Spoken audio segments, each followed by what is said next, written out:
it's Kamori, and today we're going to be making Taako's cape. I'm going to be using the Cut Sew limited edition taco pattern. We're going to start by taking the cape sleeve cap, and we're going to cut 2 out of the fabric. I'm using more of that purple glitter satin, and we're going to attach some interfacing onto one of the sides.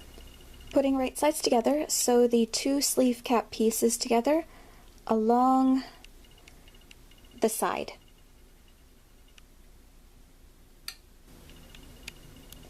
Turn the sleeve cap right side out and press it flat. Then we're going to take the cape sleeve and cape shoulder pieces and apply some interfacing to the backs of them on one of each of those pieces. Sew the sleeve cuff onto the top of the non-interfaced cape sleeve. Putting right sides together, sew the cape sleeve to the cape shoulder so that the little cuff piece stands out. Then we're going to repeat this process with the interfaced pieces to create the lining.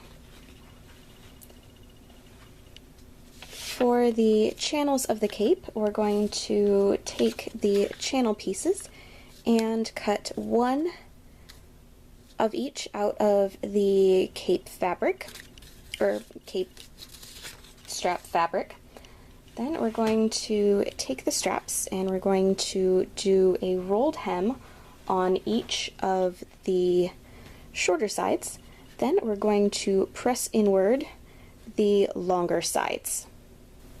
According to the instructions included with the pattern, the next step is to add the channels for the straps. I decided I'm going to do that a little bit later on because my straps ended up being a little bit distorted and I was concerned about them getting accidentally sewn into the sides when I attached the 2 pieces together, so I'm skipping ahead for a little bit.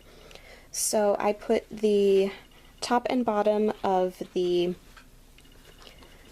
sleeve portion of the cape together, and now I'm just going to sew them together along the edge, leaving a space open so it can be turned right side out later on. I then turned the cape sleeve piece right side out and top stitched around the edge to keep everything in place and to close the hole from earlier. Again, this is skipping ahead in the instructions, so you don't have to follow it exactly the way I did, but I'm just going to show you how I fiddled with the pattern a little bit. I then added the channels for the cape straps to the bottom and the top of the shoulder piece, and you just sew them along the sides, leaving the ends open so that the strap can go through. Now, because I did do it later on in the construction process, there are going to be lines on the back and on the front of the cape shoulder because I ended up sewing through both of the layers. If you do not want to have the stitching show, then follow the directions that are included with the pattern.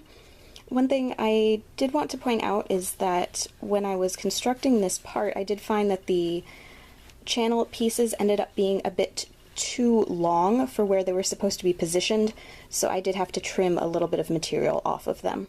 Next, we're going to cut the 2 cape pieces out of your cape fabric. I'm using this periwinkle blue suiting fabric that I had left over from another project, and I'm going to zigzag along the top and along the side, and then along the top and along the opposing side of the cape pieces. I'm not going to worry about the curve or this corner because those edges are going to be encased in a rolled hem later on.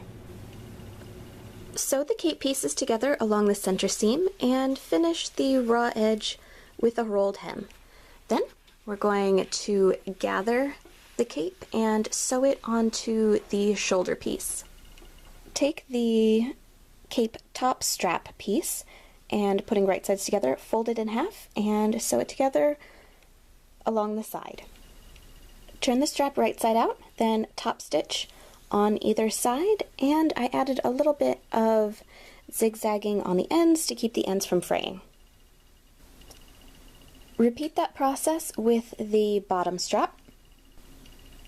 Then take the top strap and attach a rectangular ring onto one end and a buckle onto the other. I wasn't able to find a buckle that completely matched the one required for this pattern, so I did have to make do with one that was fairly close. Attaching the bottom strap of the cape gave me a little bit of difficulty.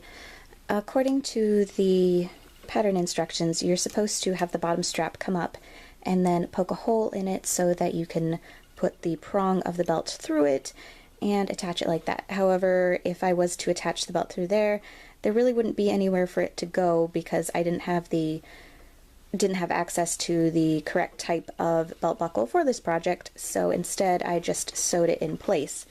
This means to put the cape on, you're going to have to slide it over your head and stick your arm through the armhole. And the strap goes down and around and goes through this channel and up, and it attaches to the rectangle-shaped piece from earlier. Now, one of my concerns about this was that the person who's going to be wearing it is in a different part of the state right now, and I don't have any way for her to try it on before the event, and since the dress form doesn't have arms, it's kind of hard to tell whether or not this particular strap is going to be digging into the underarm while it's being worn. So I did add a little bit of elastic connecting these two pieces just to give it a little bit more give and a little bit more flexibility when it's being worn when the arm is being moved. And one thing is that the buckle in the front in the pictures on the pattern instructions have the buckle being up here, whereas the illustration on the front of the pattern has the buckle being down here. I decided to go with it being down here because I was concerned that if the buckle was above the little channel here, it was going to dig into the neck. So that was my reason for doing that.